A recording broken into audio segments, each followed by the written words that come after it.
but that no one, so to speak, thinks that it's enough. I mean, they say Bill Gates has $42 billion. Well, that's a lot of money. And he's got all sorts of foundations and everything.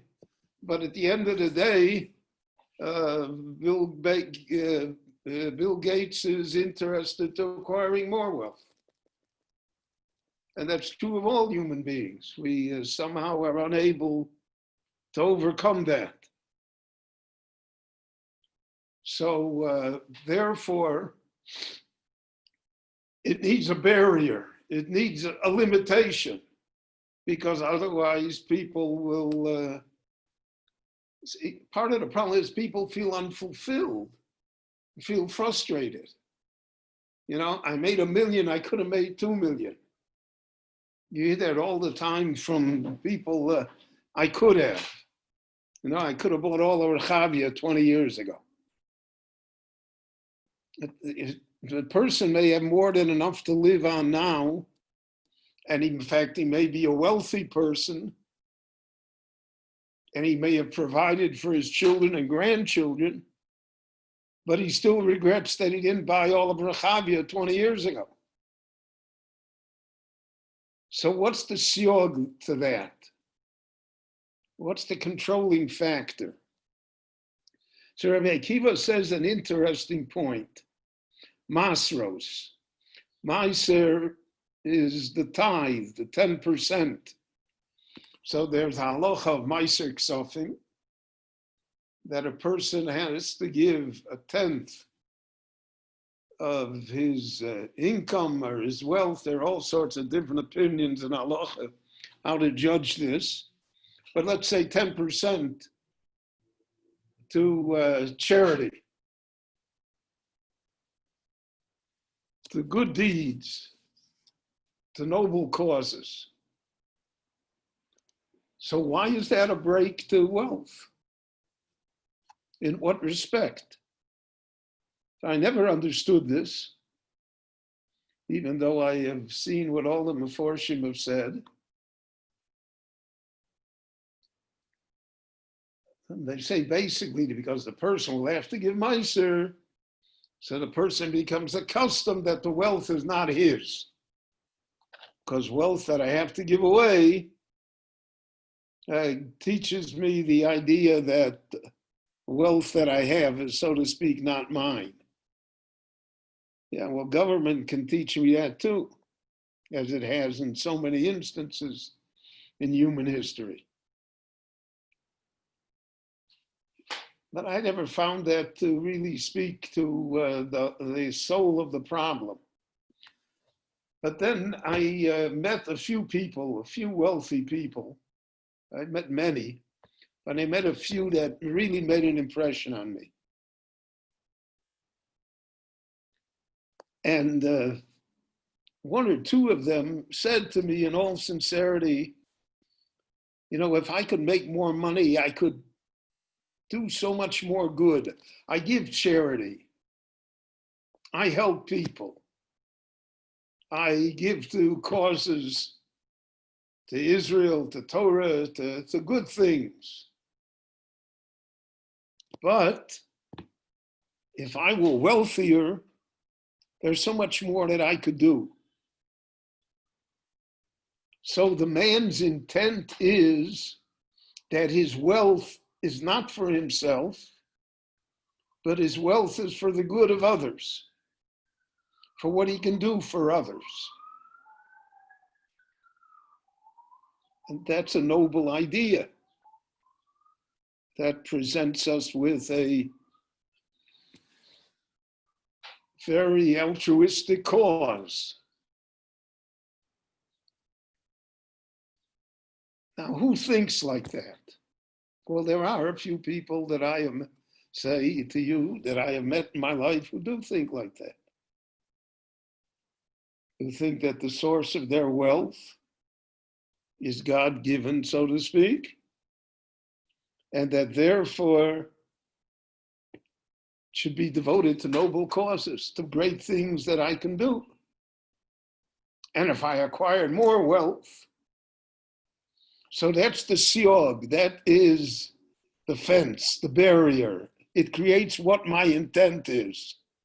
If my intent is to be wealthier, my intent is that my estate should be larger. So there's no limit to that. And it's really drinking salt water. You just get more thirsty. You never really get over it.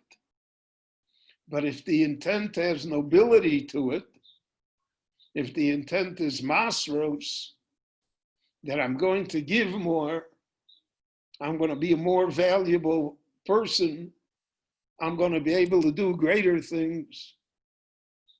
So then that's a siog. That certainly is a limitation on how we think of wealth. I also knew people that glorified in the fact that they were able to meet a payroll every week. So that from their efforts, 100 people benefited, 200 people benefited, thousands of people benefited.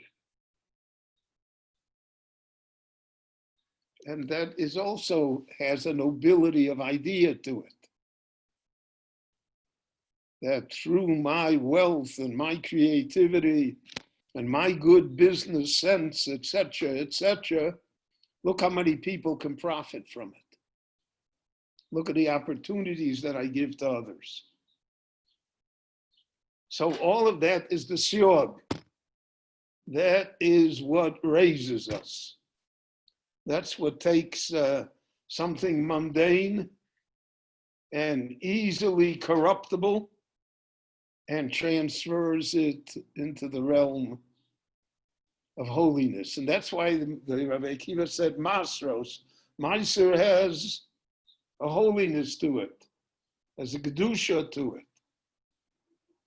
There's Meiser to give to the Levi, there's Meiser to give to the Oni, there's Meiser Sheni to bring up and eat in Yerushalayim or exchange it for money to be spent on food in Yerushalayim. Those things have a holiness to them. And the entire thrust of Judaism, so to speak,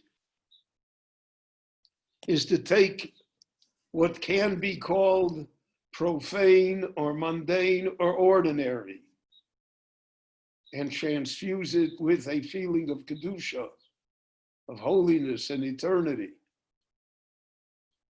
That's why marriage in halacha is called Kedushin. It's holiness. Even though the physical act itself can be very, very profane, as we are also witness to in our world. So it's that transfer of attitude. It's that raising of the substance to a level that it did not have before that creates the siog. So I noticed that many times that when a very wealthy person is eulogized, he is eulogized in the terms of the charity that he gave. He was a great Baal Tzedakah. He was a person of charitable intent. Because if that is present, then that justifies the wealth. Then it justifies the effort that went into creating and acquiring that wealth. But if it's left purely in terms of the balance sheet, purely in terms of ordinary money, so then if it is unchecked, it eventually can destroy a person. And that's what Shlomo HaMelech says in Koheles, Orisi Osher Shomur Ro Labalov. I have seen in my life many times wealth that brings evil to those who acquire it, that corrupts those who acquire it. that changes them, not for good. It makes them creatures of excess.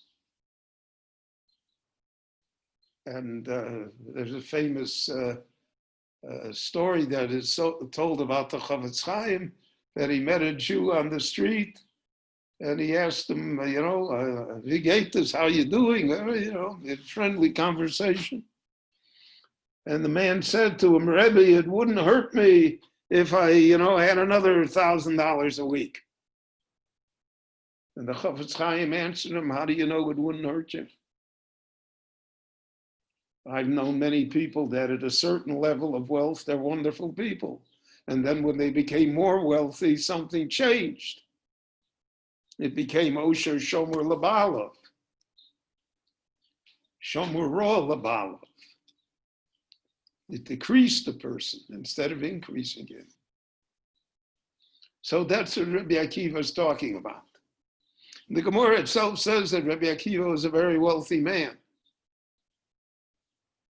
He acquired wealth from many sources. He inherited a very wealthy father-in-law, and he had wealth from the Romans. He was a person that had wealth. So oftentimes we say, all the good musar about money and wealth is given to us by poor people. Right? People who never faced the challenge of wealth.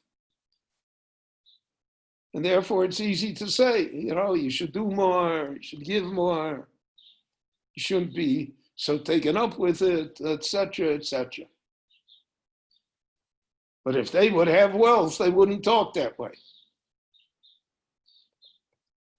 So therefore, Rabbi Akiva, I think, is the right person to express this idea.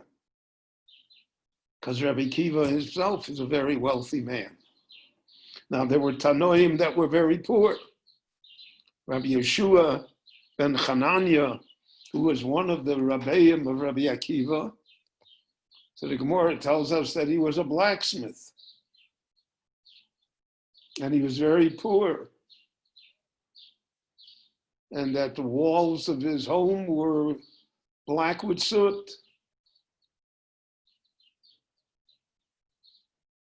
And that he reprimanded Rabbi Gamliel, who was the Nosi. And he said, you don't know it. You don't know it. Okay, so if you're a poor person, so you can give musar to a wealthy person. But that doesn't change the fact that the wealthy person can say, if you would be in my position, you would understand me more. You wouldn't make such demands on me.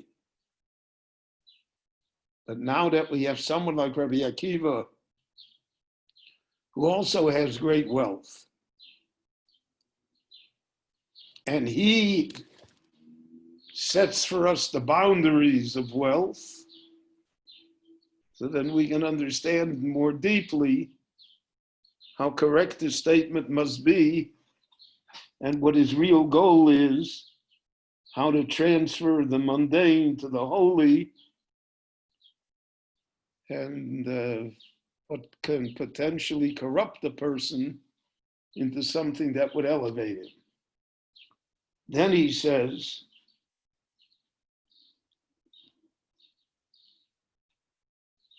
Nedorim Siog Leprecious.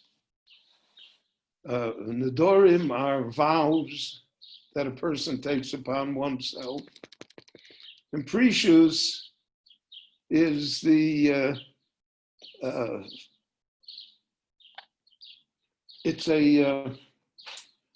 looking for the right word. It's the ability to separate oneself from the world. Now, in many, many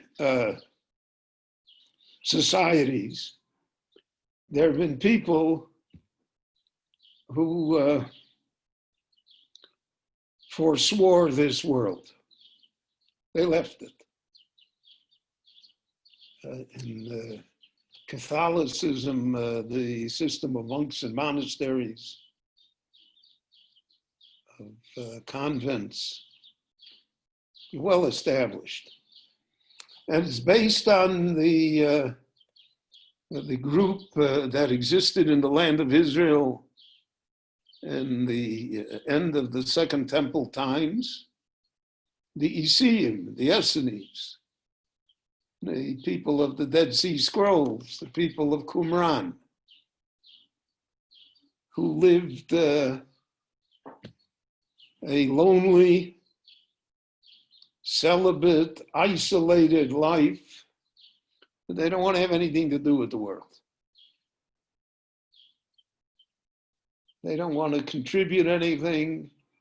They just want to be, in their own eyes, holy.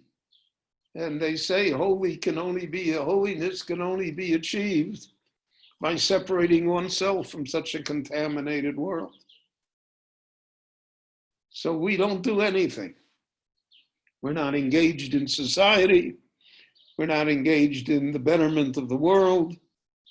We're not interested in what goes on in the world. We're holy people. That's precious. The Torah opposes that.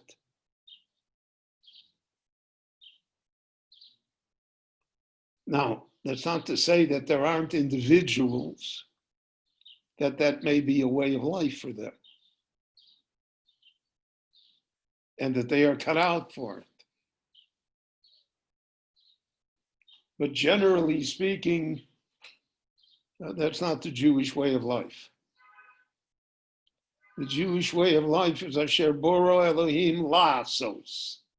The Lord created us in this world to do something, to be part of society, to build, to achieve, to struggle, to be resilient. But the ivory tower was not always the goal. But that's the famous discussion between the Dubner Maggid and the Gaon of Vilna.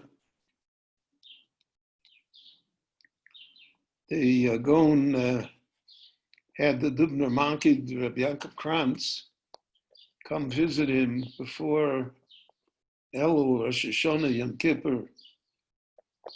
And the Gaon wanted to hear a criticism. He wanted to hear Musar, something that would elevate him, you know. Now the Gaon spent his whole life separated. He had no official position in Vilna. He had no official yeshiva. He was a think tank unto himself. So the legend is that Rabbi Yaakov Krantz told him, Rebbe, you know, it's all right to be the Gaon of Vilna if you're sitting here in your house in the attic by yourself and you never go anywhere and you never deal with people.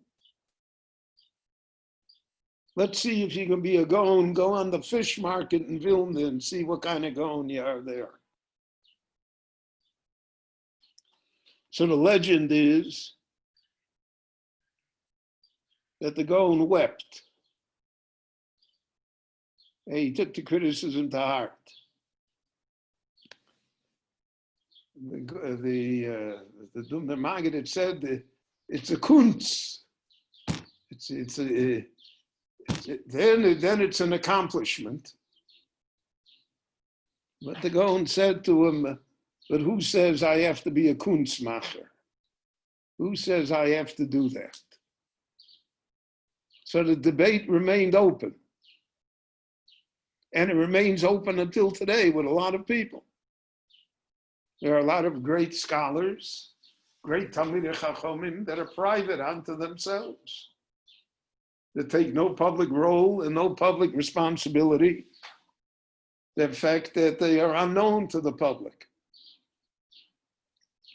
So some feel that that's a great merit.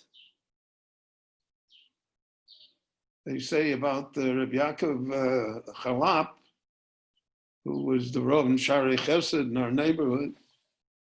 So he became the Rav when he was a very young man, in his 20s. Because he was such a Gaon and such a tzaddik and such a, later was the Rosh Yeshiva and Merkaz HaRav. He was a tremendous person.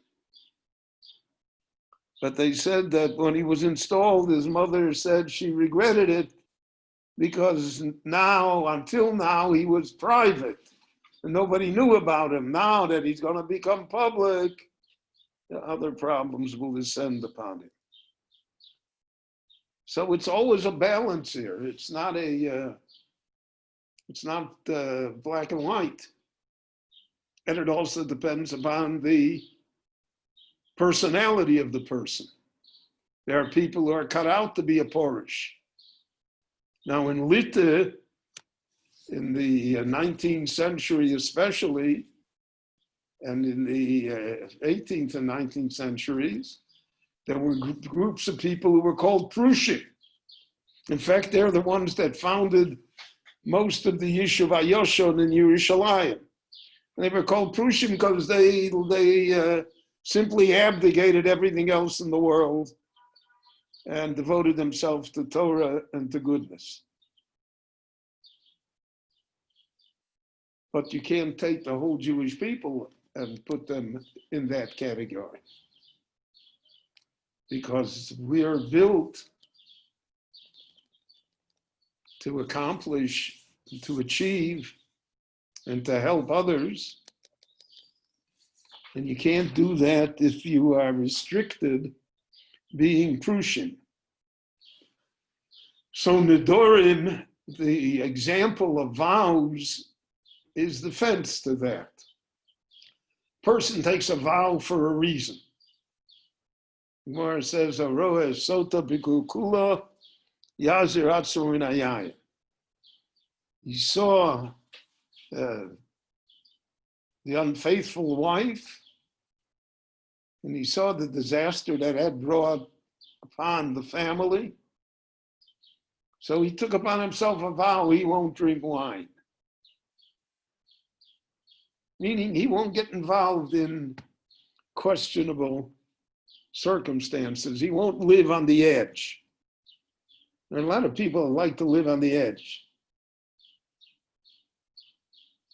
You know, Rabbi, is it kosher? What's not kosher about it? You know, that's a wrong viewpoint in my opinion. It's like walking on the edge of a mountaintop. You can do it, but it's very dangerous. God forbid one can slip and lose one's footing. So the Nedorim were meant to create a barrier. And the barrier is against precious, against being outside the world. Now, just like a neder is not permanent, a neder can be annulled. We have before Rosh Hashanah, HaTorah's Nedorim, any Bezdin of Jews, even Bezdin Shel Hadyotos, even a Bezdin composed of not necessarily the most scholarly people, has the ability to annul vows, because the Torah is not in favor of vows either. So you have two things here that the Torah is not in favor of. They're not in favor of Nedorim, they're not in favor of precious. But sometimes in life, two negatives equal a positive. When they work against each other, so then the result can be that the person will come to a healthy and neutral stance. And so therefore the example of Nedorim is the Siog, the precious. And really, the idea here is not to be extreme in anything. Not to be, the Rambam points that out to us many, many times, to be b'derech hamamutza, to be in a balanced way. not to be too extreme in anything. And there are people that feel comfortable being extreme. The only problem is that once you're extreme, then it makes it look like the other people are also extreme in the other way, and that's not true. The other people may be perfectly normal, may be perfectly correct in where they are. But now if you've gone to one extreme, so then you view it differently. So that's very important. It's important not to separate ourselves from the world, but it's important to control our participation in the world, especially in a society which now has gone to great extremes one way. The hedonistic society, an ultra permissive society, a society that really has no red lines. So then one has to have a barrier. But no matter what the barrier is, one cannot divorce oneself from that society. You cannot become part of the Isiim. The Chazal, the Prushim, didn't allow themselves to become Isiim, even though everything in their world was also collapsing. The temple was corrupt. The government was foul. The Romans, with their paganism and their licentiousness, controlled everything. And yet the rabbis did not divorce themselves. They did not run and hide. And that takes a great deal of courage and a great deal of skill and a great deal of wisdom. And I think our generation is also going to need that, needs it now, because there are enormous dangers, enormous problems that face us.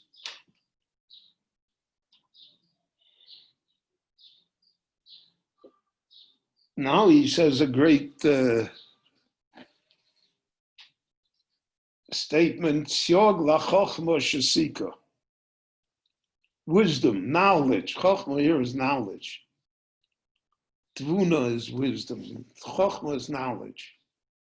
The Gemara says, Im yomer lechodom sheyesh chochma bagoyim tamid. If people tell you that there's knowledge in the world, you can believe them. So there's knowledge. Knowledge is knowing facts, knowing literature, knowing history, knowing mathematics, knowing science, whatever. There are many departments of chokhmah in the world. But there's an inherent danger in knowing, and worse, in being an expert in something. Because somehow both the person who has the chokhmah and those who view that person often make the error to think that because a person is a great author or a great actor or a great economist, therefore a person also has wisdom in matters of morality or society or politics. The chokhmah is not transferable to all fields. And because of that, therefore, it's very dangerous. Because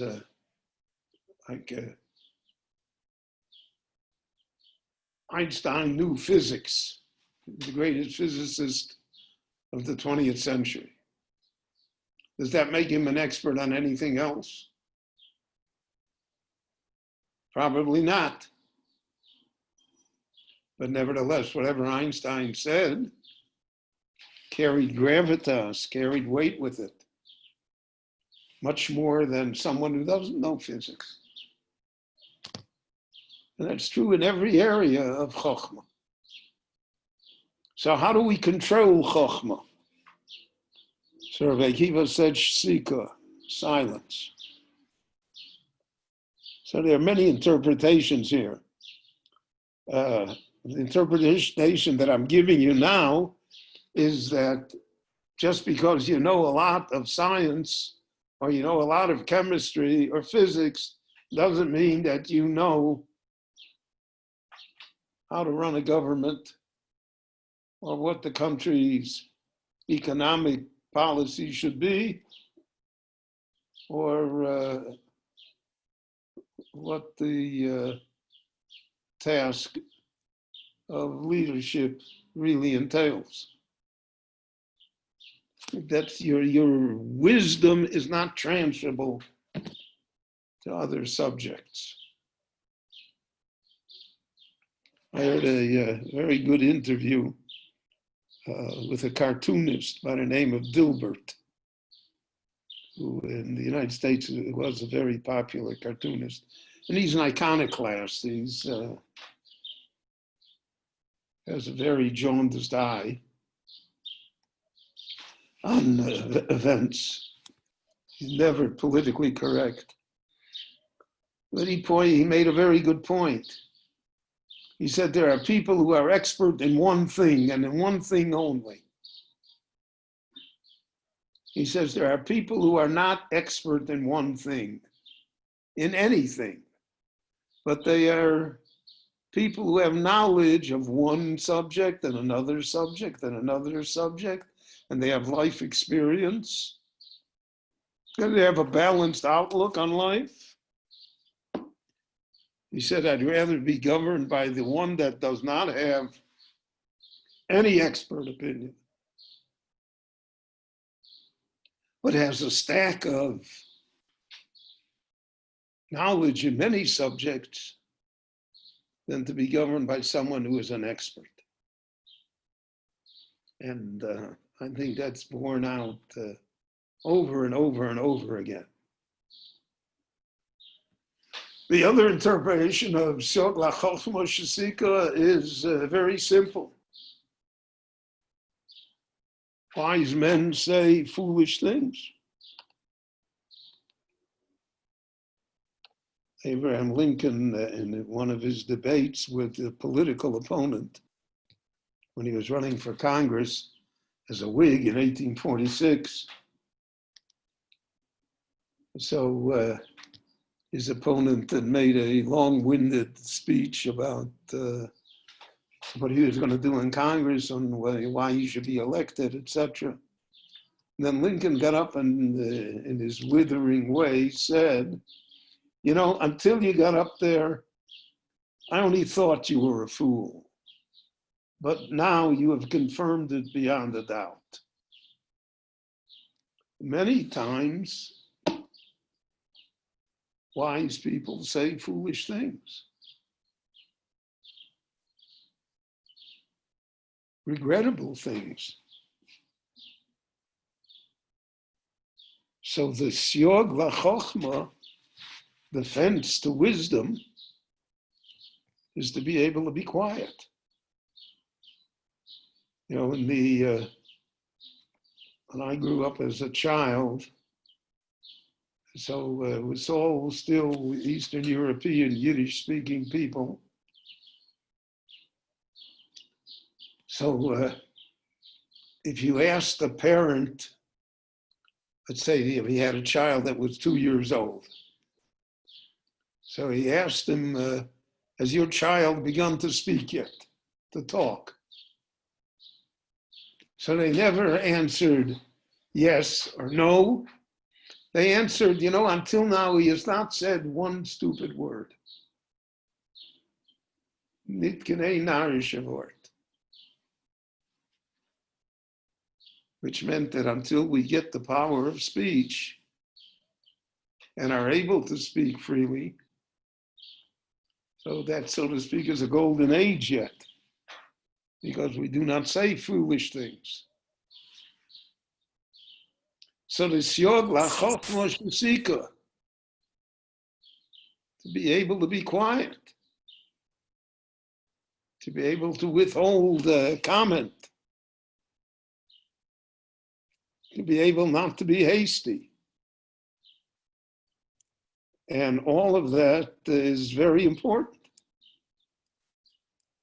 And that is the proper fence that should be erected in order to guarantee that whatever knowledge we do possess will be transferred to be wisdom and of permanent goodness and effect upon us. So again, I thank you for listening, and we will continue, even though I'm coming back to Shul, God willing, but we will continue with our Zoom classes. Everyone stay well and have a good week. Kol Tov Salah. Thank you so much, Rabbi Wein, from San Diego. Much appreciated. Thank you. Thank you. Thank you, Rabbi. Thank you. Nice Thank day. you from Jerusalem. Thank you. Thank you, Rabbi Wein. Thank you. Rabbi Wein. Koyach. Be well. Koyach, thank you. Unzoom. Bye, everyone. Hi, everyone. Bye. Shavua Tov. Bye. Shavua Tov and Chodesh Tov. All the toes.